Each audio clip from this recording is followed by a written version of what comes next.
Hello friends, Indus classes में आपका स्वागत है। लास्ट वीडियो में हम लोगों ने प्राकृतिक संख्याओं के बारे में पढ़ा था। प्राकृतिक संख्याएं क्या होती है, किसे कहते हैं, इसके क्या उदाहरण होते हैं, उनके बारे में हम लोगों ने पढ़ा था। आज हम लोग प्राकृतिक संख्याओं को संख्या रेखा यानी नंबर लाइन पर हम लोग किस प्रकार निरूपित करेंगे, किस प्रकार दिखाएंगे, किस प्रकार बतलाएंगे, वो हम लोग देखेंगे। फिर आज ही के वीडियो में हम लोग पूर्ण संख्या के बारे में भी पढ़ेंगे। तो सबसे पहले हम लोग देखेंगे कि नंबर लाइन यानी जिसको हम लोग कहते हैं संख्या रेखा, उस पर प्राकृतिक संख्याओं का निरूपण हम लोग किस प्रकार करेंगे, यानी संख्या रेखा पर प्राकृतिक संख्याओं को किस प्रकार दर्शाएंगे, कहां बतलाएंगे, कहां दिखाएंगे। ठीक है, तो देखिए संख्या रेखा दो शब्दों से मिलकर बना है। एक है संख्या, दूसरा है रेखा, यानी ये दो शब्दों संख्या और रेखा से मिलकर बना है।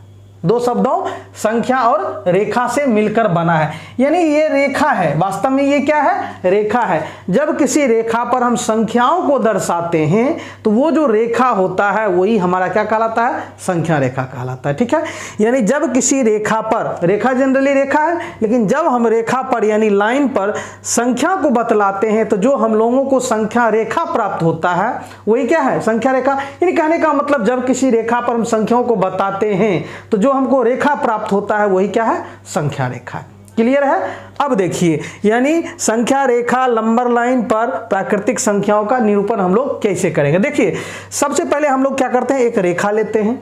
ठीक है, रेखा का ये दोनों छोर जो है ये कभी रुकता नहीं है, ये हमेशा बढ़ता ही जाता है। इसका मतलब तीर का निशान का मतलब हुआ कि ये कभी रुकने वाला नहीं है, क्योंकि हम लोग जानते हैं कि ये रेखा जो होती है वो क्या होती है? अनंत तक जाती है। कहां तक जाती है? अनंत तक जाती है। अब देखिए, अब रेखा के बीचों बीच हम लोग क्या लेते हैं? शून्य को लेते हैं। क्या करते हैं? शून्य को लेते हैं। हम लोग संख्या रेखा पर हैं तो संख्या ये रेखा के बीचों बीच हम लोग क्या लेते हैं? शून्य लेते हैं। बीचों बीच, देखिए बीचों बीच किसको लेते हैं? शून्य को लेते हैं। बीचों बीच क्यों लेते हैं? देखिए शून्य जो है आपका, ये जो है दोनों के बीच, क्योंकि इधर जो हम लोग पढ़ेंगे तो इधर होगा माइनस वाला और इधर जो पढ़ेंगे तो इधर होगा प्लस वाला, दोनों के बीच ये जो है कड़ी का काम करता है। ठीक है, ये कहता है कि भैया प्लस यानी प्लस वाले आप एक तरफ रहो, माइनस वाले आप एक तरफ रहो, दोनों के बीच में पार्टीशन का काम करूंगा, बीचों बीच खड़ा रहूंगा। मतलब ना मैं आपकी तरफ रहूंगा प्लस की तरफ और ना मैं माइनस की तरफ रहूंगा, बीचों बीच रहूंगा। जैसे खेत में आप लोग पगडंडी देखते हैं, पगडंडी का मतलब हुआ कि पगडंडी के दोनों तरफ अलग अलग आदमी का खेत होता है, उसी तरह ये सेम पगडंडी की तरह काम करेगा, यानी बीचों बीच रहेगा। अब देखिए, जीरो ना तो धनात्मक है और न ही ऋणात्मक है। मतलब ये ना तो धनात्मक का मतलब प्लस में होता है, ना इस पर प्लस काम करता है, और ना ही इस पर ऋणात्मक का मतलब माइनस काम करता है। मतलब ना प्लस में होता है जीरो और ना माइनस में होता है। फिर जीरो होता क्या है? तो जीरो उदासीन यानी न्यूट्रल होता है। कैसा होता है? न्यूट्रल। मतलब इस पर ना प्लस और ना माइनस काम करता है। ठीक है, अब संख्या रेखा चूंकि हम लोग पढ़े, तब रेखा पर हम लोगों ने बीचों बीच जीरो को रखा। अब देखिए, यहां जब आप खड़े होते तो इधर वाला हाथ आपका दाईं ओर होता है। क्या होता है? दाईं ओर। और इधर वाला हाथ जो होता है बाईं ओर, इसलिए हमने लिखा दाईं ओर, बाईं ओर। अब जीरो के दाईं ओर जो होती है, जब भी हम लोग लिखेंगे तो धनात्मक संख्याएं लिखेंगे, यानी प्लस वाली संख्याएं। तो जीरो के दाईं ओर जब भी संख्याएं लिखी जाएगी तो हमेशा प्लस वाली संख्याएं लिखी जाएगी। ठीक है, यानी पॉजिटिव प्लस वाली संख्या। पॉजिटिव यानी लास्ट का हमने भी लिया और उसमें प्लस लगा दिया, इसका मतलब हुआ पॉजिटिव शॉर्ट फॉर्म में। उसी तरह बाईं ओर ऋणात्मक संख्याएं यानी माइनस वाली संख्याएं लिखी जाएगी, सिर्फ माइनस वाली संख्याएं, जिसको हम लोग निगेटिव नंबर्स कहते हैं। यानी भी हमने लास्ट क्या लिया और उसमें माइनस लगा दिया, यानी निगेटिव। तो जब भी हम संख्या रेखा की बात करेंगे तो ये चीजें आएगी ही आएगी, नहीं आने का कहीं कोई सवाल नहीं है। बीचों बीच जीरो आएगा, यानी जीरो ना प्लस है ना माइनस है, ये उदासीन है, हमेशा बीचों बीच आएगा। जीरो के दाईं ओर प्लस वाली संख्याएं लिखी जाएगी और जीरो के बाईं ओर माइनस वाली संख्याएं लिखी जाएगी। क्लियर है? आगे बढ़ते हैं।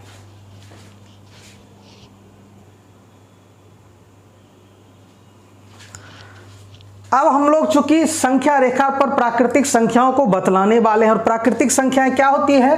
तो 1 2 3 4 5 6 7 8 9 10 11, ये क्या इसका कोई लास्ट बिंदु नहीं है, यानी लास्ट वाली संख्या नहीं है, ये हमेशा आगे बढ़ता ही जाएगा। तो देखिए, आप जब देख रहे हैं तो आप देख रहे हैं कि ये सारी प्राकृतिक संख्याएं प्लस में है। किस में है?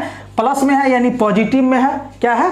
प्लस में है, माइनस में नहीं है। तो अभी तुरंत हम लोगों ने देखा था कि प्लस वाली संख्या है जीरो से दाईं ओर लिखी जाएगी, जीरो के दाईं ओर लिखी जाएगी। तो जो भी प्राकृतिक संख्या है वो क्या होगा, जीरो के दाईं ओर लिखी जाएगी, क्योंकि जीरो के बाईं ओर माइनस वाली संख्याएं होगी। जबकि हम प्राकृतिक संख्याओं की बात कर रहे हैं, प्राकृतिक संख्याओं को संख्या रेखा पर दर्शाने जा रहे हैं, तो ये चूंकि ये सभी प्लस वाली संख्या इसलिए ये दाईं ओर हमेशा लिखी जाएगी। अब देखिए, अब आप यहां देख रहे हैं कि प्राकृतिक संख्याएं जो है हर दो संख्याओं के बीच, इस दोनों के बीच अंतर एक, यानी 2 में से 1 गया 1, 3 में से 2 गया 1, 4 में से 3 गया 1, 5 में से 4 गया 1, 6 में से 5 गया 1, 7 में से 6 गया 1, 8 में से 7 गया 1, 9 में से 8 गया 1, 10 में से 9 गया 1, 11 में से, सबके बीच का अंतर कितना है, 1 है। यानी जो दोनों के बीच का जो अंतर होगा वो हमेशा क्या होगा, 1 होगा। क्या होगा, 1 होगा। तो हम लोग यहां जब संख्या रेखा पर दर्शाएंगे तो हमेशा दूरी सबके बीच क्या होगा, समान होगा। अगर मान लीजिए आप 1 सेंटीमीटर लेते हैं इस दोनों के बीच की दूरी, तो इस दोनों के बीच की भी दूरी 1 सेंटीमीटर, इस दोनों के बीच की दूरी भी 1 सेंटीमीटर, इस दोनों के बीच की दूरी भी 1 सेंटीमीटर, इस दोनों के बीच की दूरी भी 1 सेंटीमीटर ही होगा। यानी दो लगातार प्राकृतिक संख्याओं के बीच की दूरी आपको 1 सेंटीमीटर ही लेना पड़ेगा। यदि आप 1 मीटर लेते हैं तो 1 मीटर ही लेना पड़ेगा, यदि आप 1 किलोमीटर लेते हैं तो 1 किलोमीटर ही लेना पड़ेगा। तो हम लोग क्या करेंगे, दाईं ओर अब हम लोग इसको दर्शाने जा रहे हैं। तो क्या करेंगे, देखिए हम यहां सबसे पहले मान लीजिए 1 सेंटीमीटर का हमने, यानी इस दोनों के बीच नाप लिया 1 सेंटीमीटर, हमारा 1 सेंटीमीटर यहां, तो यहां हमने एक बिंदु लिया और इसको हमने क्या रखा, नाम 1 रखा।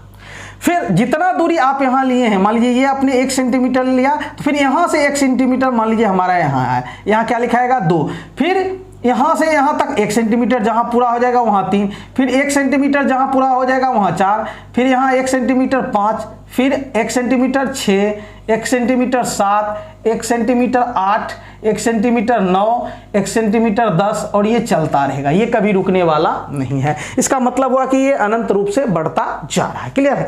तो जब भी दूरी लेंगे तो समान दूरी लेंगे, और ये दूरी जो हमारा कहलाएगा, चाहे ये दूरी हो या फिर ये दूरी हो या ये दूरी हो, ये कहलाता है एक मात्रक दूरी। क्या कहलाता है, एक मात्रक दूरी, जिसको हम लोग कहते हैं a unit distance. A unit distance हम लोग इसको कहते हैं। ठीक है, दो संख्याओं का, यानी एक बिंदु ये हुआ, एक बिंदु ये हुआ, तो दो बिंदुओं के बीच की जो दूरी हुई, यानी 0 और 1 के बीच या फिर 1 और 2 के बीच कुछ भी हो, चुके सब समान है, तो ये दूरी जो हमारा कहलाता है वो कहलाता है एक मात्रक दूरी, यानी एड यूनिट डिस्टेंस। अब देखिए, चूंकि प्राकृतिक संख्या को हमको बतलाना है, तो बताइए प्राकृतिक का संख्या कहां से शुरू होता है, 1 से, मतलब 1 से लेकर के कहां तक, अनंत तक। मतलब हमारा ये जो संख्या है, ये संख्या यहां से, यानी ये संख्या 1 से, यही हुआ हमारा प्राकृत संख्या है। कहां पर, तो संख्या रेखा पर हमने प्राकृतिक संख्याओं को दर्शा दिया, दिखला दिया। कोई दिक्कत, तो यही हमारा संख्या रेखा पर, मतलब 1 से लेकर कहां तक, अनंत तक, मतलब इसका कोई अंत नहीं है, ये हमारी प्राकृतिक संख्याएं हुई। कहां, संख्या रेखा पर। चूंकि 0 हमारा इसमें शामिल नहीं होगा, चूंकि 0 कहीं प्राकृतिक संख्या में नहीं आता है। तो संख्या रेखा पर हम लोग प्राकृतिक संख्याओं को कैसे दर्शाएंगे, हम लोगों ने समझा। क्लियर है, आगे बढ़ते हैं।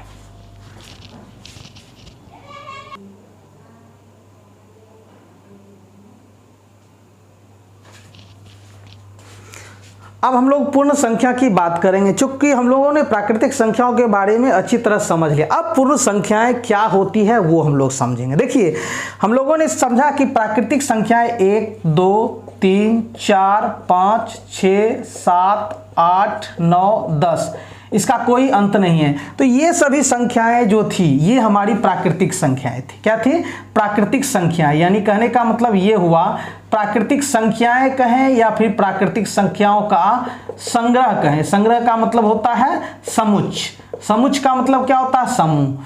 तो ये हमारी जो संख्याएं हैं, ये हमारी प्राकृतिक संख्याएं, जो कि हम लोग पीछे पढ़ चुके हैं। अब जब इन सभी संख्याओं से काम नहीं चला हमारे गणितज्ञों को, ठीक है, जब इतना से काम नहीं चला, तब जाके शून्य का खोज हुआ। क्या हुआ, शून्य का खोज हुआ। अब यहां एक नया संख्या हमारे पास क्या आ गया, शून्य आ गया।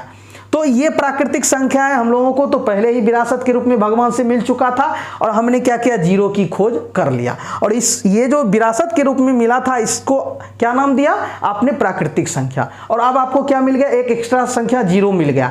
तो जब इन प्राकृतिक संख्याओं के संग्रह यानी समुच्चय में क्या किया गया, ऐसा कहा गया कि भाई ऐसा करते हैं कि हम इसमें जीरो को भी अब मिला लेते हैं। ये तो हमारा एक समूह है ही प्राकृतिक संख्याओं का, और जीरो हमने जो खोजा है अब दोनों को मिला लेते हैं। क्या करते हैं, दोनों को मिला लेते हैं। तब जाके इसमें जो आपने क्या किया, जीरो को जब साथ कर लिया तो अब ये जो नया परिवार आपको मिला ये हमारा कहलाया पूर्ण संख्याएं। क्या कहलाया, पूर्ण संख्याएं कहलाया, या फिर पूर्ण संख्याओं का परिवार कहें, पूर्ण संख्याओं का परिवार कहें या समुच्चय कहें, वो आपको मिला।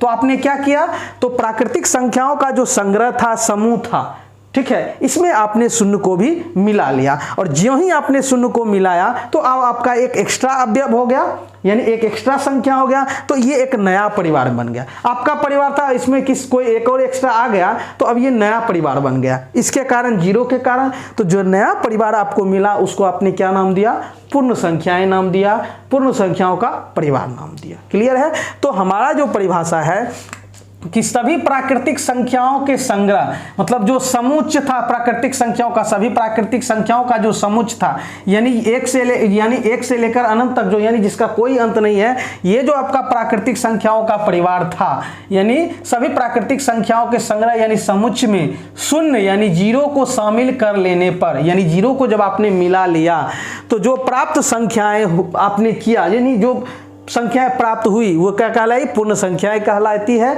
या पूर्ण संख्याओं का परिवार कहलाता है। इसका उदाहरण कहां से शुरू होता है, तो 0, 1, 2, 3, 4, 5, 6, ये भी क्या, इसका कोई अंत नहीं है। बस फर्क सिर्फ कितना हुआ, तो जीरो आपने प्राकृतिक संख्याओं के साथ मिला लिया। तो जब भी पूरी परिभाषा आपसे पूछा जाए तो कुछ नहीं, प्राकृतिक संख्याओं के संग्रह में यानी समुच्चय में जब जीरो को भी मिला लिया जाता है तो जो संख्याओं का नया परिवार मिलता है या जो संख्याएं प्राप्त होती है वही सभी पूर्ण संख्याएं कहलाती है। क्लियर है, आगे बढ़ते हैं।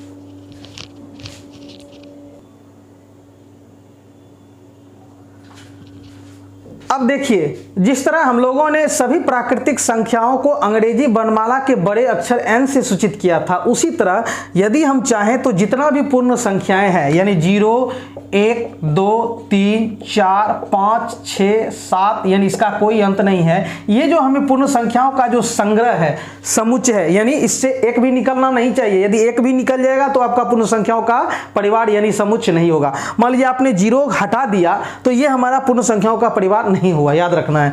तो जितना भी आपका पूर्ण संख्या है, यदि उन सबों को एक साथ किसी एक अक्षर से दर्शाना चाहते हैं तो आप इसको दर्शा सकते हैं। क्योंकि पूर्ण संख्या का अंग्रेजी होता है होल नंबर्स। क्या होता है, होल नंबर्स। तो हम लोग क्या करेंगे, इसके पहले अक्षर W को लेंगे। क्या लेंगे, W, और ये बड़ी अक्षर में होगा, यानी W बराबर क्या होगा, तो 0, 1, 2, 3, 4, 5, 6, 7, यानी ये W का मतलब हुआ होल नंबर्स। और ये अकेला क्या बतलाएगा, तो सभी पूर्ण संख्याओं का समुच्चय को बतलाएगा, समूह को बतलाएगा, संग्रह को। हम लोग क्या करते हैं, पिछले वीडियो में हम लोगों ने देखा था कि बस इसको हम लोग क्या करते हैं, मंझोली कोष्ठक के अंदर डाल देते हैं, ताकि जब हम दो समूह को लिखें, संख्याओं के दो समूह को लिखें, मान लीजिए कि प्राकृतिक संख्या और पूर्ण संख्याओं को जब हम एक साथ लिखना चाहें तो हमें कंफ्यूजन नहीं हो। किसके कारण, तो जब हम मंझोली कोष्ठक डाल देंगे तो हमें क्लियरिटी आ जाएगी कि हाँ ये अलग समुच्चय है और वो अलग है, इसलिए हम लोग मंझोली कोष्ठक डालते हैं। क्लियर है। तो कहने का मतलब हुआ कि सभी पूर्ण संख्याओं के संग्रह यानी समुच्चय को अंग्रेजी वर्णमाला के बड़े अक्षर W से सूचित किया जाता है। ठीक है, जितना भी आपका पूर्ण संख्याओं का समुच्चय संग्रह 0, 1, 2, 3, 4, 5, इसका कोई अंत नहीं है। यदि हम इसको दर्शाना चाहेंगे तो अंग्रेजी वर्णमाला के बड़े अक्षर W से सूचित करेंगे, दर्शाएंगे, बतलाएंगे। क्यों, क्योंकि ये W का मतलब होता है होल नंबर, तो हमने पहला अक्षर लिया। तो इस प्रकार W बराबर क्या हुआ, सभी पूर्ण संख्याओं का समुच्चय। और पूर्ण संख्याएं कहां से कहां तक, 0, 1, 2, 3, 4, 5, इसका कोई अंत नहीं है। 3 डॉट्स हमने दिया लास्ट में, 3 डॉट्स का मतलब हुआ कि ये कभी रुकने वाला नहीं है, और हमने इसको मंझोली कोष्ठक के अंदर डाल दिया। क्लियर है, आगे बढ़ते हैं।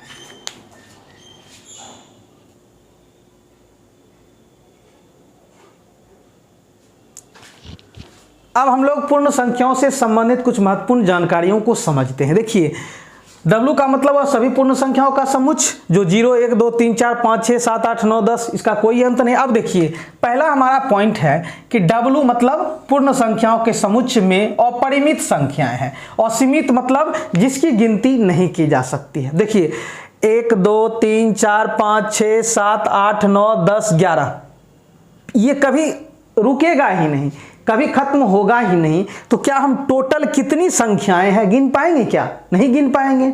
अगर मान लीजिए ये 100 पर जाकर रुक जाता कि लास्ट पूर्ण संख्या हमारा 100 है, तो टोटल नंबर्स यानी क्या हो जाता पूर्ण संख्याओं की कुल संख्या 100, 1 से लेकर 100 इधर और 1 0, तो 101 हो जाता। लेकिन ये कभी रुकेगा ही नहीं, यानी लास्ट वाला पूर्ण संख्या क्या है, जब वो पता ही नहीं होगा तो हम लोग उसकी गिनती नहीं कर सकते हैं कि हाँ W में कुल कितनी संख्याएं हैं, यानी कुल पूर्ण संख्याओं की संख्या क्या है, 50,000 है या 60,000 है या 1 लाख है या कितना है, ये पता नहीं चलेगा। इसीलिए हमने लिखा कि W में अपरिमित मतलब असीमित जिसका कोई सीमा नहीं है, और मतलब नहीं, सीमित मतलब जिसका कोई सीमा नहीं है, यानी असीमित संख्या है मतलब जिसकी गिनती नहीं की जा सकती। क्लियर है?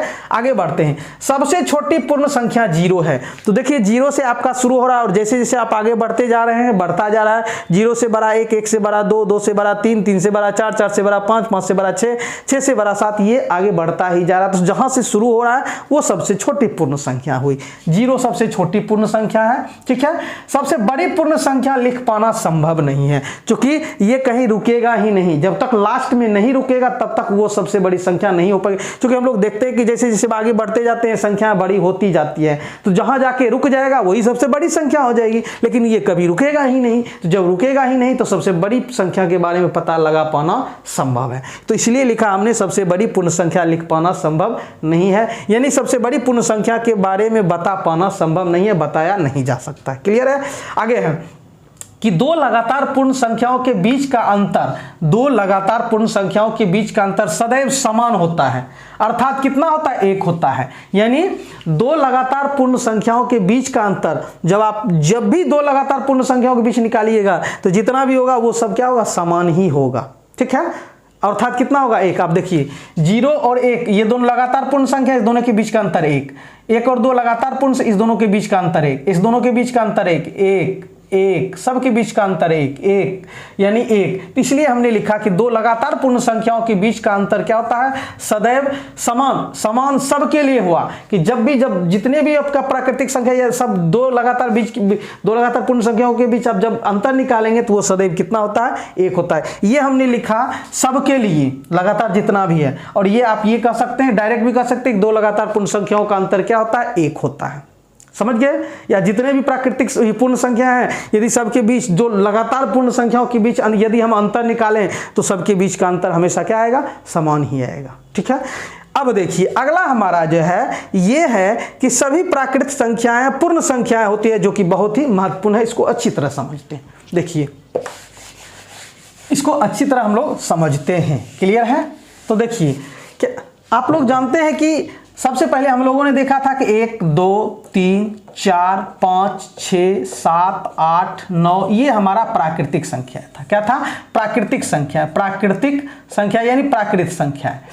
अब इसमें जब आपने 0 को शामिल कर लिया तो जो संख्याओं का नया परिवार बना था वो बना था पूर्ण संख्याएं। क्या बना था? पूर्ण संख्याएं। तो बताइए कि जितना भी प्राकृतिक संख्या था वो किसके अंदर आ गया? पूर्ण संख्या के अंदर। ठीक है, जितना भी प्राकृतिक संख्या था वो सब पूर्ण संख्या के अंदर आ गया। पूर्ण संख्या बड़ा हो गया और प्राकृतिक संख्या छोटा। तो आप देख रहे हैं कि जितना भी प्राकृतिक संख्या है ये सब किसके अंदर है? तो पूर्ण संख्या के अंदर। लेकिन क्या ये पूर्ण संख्या जो है 0 के ये प्राकृतिक संख्या के अंदर आएगा? नहीं। अरे भाई इसके पास तो एक्स्ट्रा है 0, तो ये कैसे उसके अंदर जा सकता है? जो बड़ा होगा वही होगा। तो इसलिए हमने लिखा कि सभी प्राकृतिक संख्याएं पूर्ण संख्याएं होती है। मतलब ये जो सभी प्राकृतिक संख्या ये किसके अंदर है? पूर्ण संख्याओं के अंदर। जितना भी प्राकृतिक संख्या होगी पूर्ण संख्या होगी, लेकिन सभी पूर्ण संख्याएं जो है आपका क्या? प्राकृतिक संख्याएं नहीं होगी। अब देखिए प्राकृतिक संख्या आपका क्या हो गया? मान लीजिए 1 2 3 4 5 6 7 8, ये इसका कोई अंत नहीं है। और पूर्ण संख्या 0 1 2 3 4 5 6 7 8, ये क्या हो गया आपका? इसका भी कोई अंत नहीं है। तो देखिए ये जितना भी प्राकृतिक संख्या है ये सब इसके अंदर है, पूर्ण संख्या के अंदर। ये हो गया पूर्ण संख्या और ये हो गया प्राकृतिक। ठीक है, प्राकृत। तो जितना भी प्राकृतिक संख्या ये इसके अंदर रहता है, जितना भी प्राकृतिक संख्या, सभी प्राकृतिक संख्या पूर्ण संख्या होते हैं, लेकिन सभी पूर्ण संख्या क्या ये सब इसके अंदर है क्या? नहीं है इसके अंदर। तो सभी पूर्ण संख्या प्राकृतिक संख्या नहीं हो सकता। हाँ, जीरो को छोड़ करके जब आप जीरो यहां से हटा लीजिएगा तो सभी पूर्ण संख्या प्राकृतिक संख्या होगी।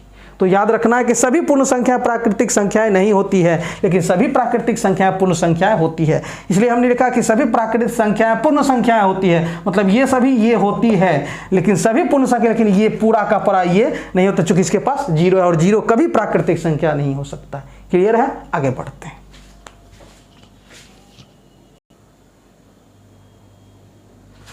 अब हम लोग देखते हैं कि संख्या रेखा यानी नंबर लाइन पर पूर्ण संख्याओं का निरूपण यानी पूर्ण संख्याओं को हम लोग कैसे बताएंगे। ठीक है, यानी संख्या रेखा पर हम लोग कैसे दिखाएंगे कि कहां पूर्ण संख्याएं आती है। तो देखिए, हम लोगों ने अभी तुरंत इसी वीडियो में ही शुरू में ही पढ़ा था प्राकृतिक संख्याओं का जो है संख्या रेखा पर निरूपण किस प्रकार करते हैं, वो हम लोग अच्छी तरह समझ गए कि संख्या रेखा क्या है।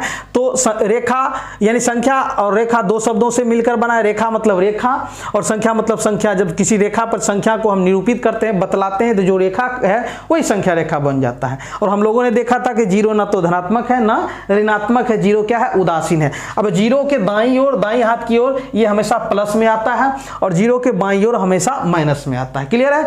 और जीरो जो है आपका ना प्लस है ना माइनस है। और पूर्ण संख्या के बारे में हम लोग जान रहे हैं, तो पूर्ण संख्या 0 1 2 3 4 5 6 7 8 ये हमारा पूर्ण संख्या है। ठीक है, और इसी को हम लोगों को क्या करना है? तो संख्या रेखा पर बतलाना है। तो देखिए, जीरो सबसे पहले हम लोग क्या करेंगे? जीरो को फिक्स करेंगे। जीरो मतलब क्या? जीरो बीचों बीच रहेगा। ठीक है, ये बीचों बीच। अब ये नहीं कि इधर छोटा ले लिए इधर बड़ा। अरे भाई, हमको क्या करना है? सिर्फ देखिए, आप देखिए कि ये सभी क्या है? प्लस में है, तो प्लस की तरफ हम लोग काम कर रहे हैं, तो इसलिए हमने इसको छोटा ले लिया। बस माइंड में ये रखना कि जीरो बीचों बीच होगा। क्लियर है? हमने इसको बड़ा ले लिया क्योंकि हमको प्लस की तरफ काम करना। तो देखिए, जीरो हमने यहाँ फिक्स कर दिया। अब ये जो संख्या बच गई ये सभी प्राकृतिक प्राकृतिक संख्या है और प्लस में है। तो क्या करेंगे? अब ये चूंकि सारी की सारी संख्याएं क्या है? प्लस में है। जीरो तो हमने फिक्स कर दिया। अब ये जो है सब प्लस में है, तो हम लोग किधर काम करेंगे? दाईं ओर या बाईं ओर? तो हम लोग दाईं ओर, चूंकि दाईं ओर हमारा क्या है? प्लस में है। अब हम लोग सबको क्या करते हैं? बिठाते हैं। अब देखिए, जीरो से हम एक, मान लीजिए 1 इकाई दूरी का हम लोगों ने समझा कि 1 इकाई दूरी क्या आता है। मान लीजिए 1 सेंटीमीटर का आपने एक बिंदु यहां लिया जिसको आपने 1 से दर्शाया। तो जब आप 1 सेंटीमीटर लिए तो अब सब जगह आपको 1 सेंटीमीटर ही लेना पड़ेगा। अगर आप 1 मीटर लेते तो 1 मीटर ही, 1 किलोमीटर लेते तो 1 किलोमीटर ही, उसमें कोई बदलाव नहीं। तो आपने इस दोनों के बीच का आपने क्या, यहां से यहां तक 1 सेंटीमीटर नाप करके आपने एक बिंदु लिखा जिसको आपने 1, फिर यहां से आप 1 सेंटीमीटर नापिए, इसको 2, फिर यहां से 1 सेंटीमीटर 3, फिर यहां से 1 सेंटीमीटर 4, यहां से 1 सेंटीमीटर 5, फिर 6, फिर 7, फिर क्या 8, फिर 9, फिर 10, और ये चलता रहेगा। इसका मतलब है कि ये क्या चलता रहेगा, ये कभी रुकने वाला नहीं है। और इस दोनों के बीच की दूरी हम लोग जानते हैं कि ये हमारा क्या कहलाता है? एक मात्रक दूरी। क्या कहलाता है? मात्रक दूरी। क्लियर है? अब हम लोग देख चुके हैं कि हमारा पूर्ण संख्या 0 1 2 3 4 होता है। तो हमारा जो पूर्ण संख्या जो होगा संख्या रेखा पर, ये तो हमने संख्या रेखा पर दर्शा दिया। अब हमारा कहां से होगा? चूंकि 0 भी है तो यहां से हमारा ये होगा आपका पूर्ण संख्याएं। क्या होगा? पूर्ण संख्याएं होगी। तो ये हमारा हुआ पूर्ण संख्याएं किस पर? तो संख्या रेखा पर। क्लियर है? तो ये संख्या रेखा पर हम लोगों ने पूर्ण संख्या को देखा, 0 से लेकर के इसका कोई अंत नहीं है। तो आप लोगों को वीडियो कैसा लगा प्लीज़ कमेंट करें, और आप लोगों से रिक्वेस्ट है कि अपने दोस्तों को शेयर करें ताकि मैं ज़्यादा से ज़्यादा वीडियो बना सकूं। धन्यवाद।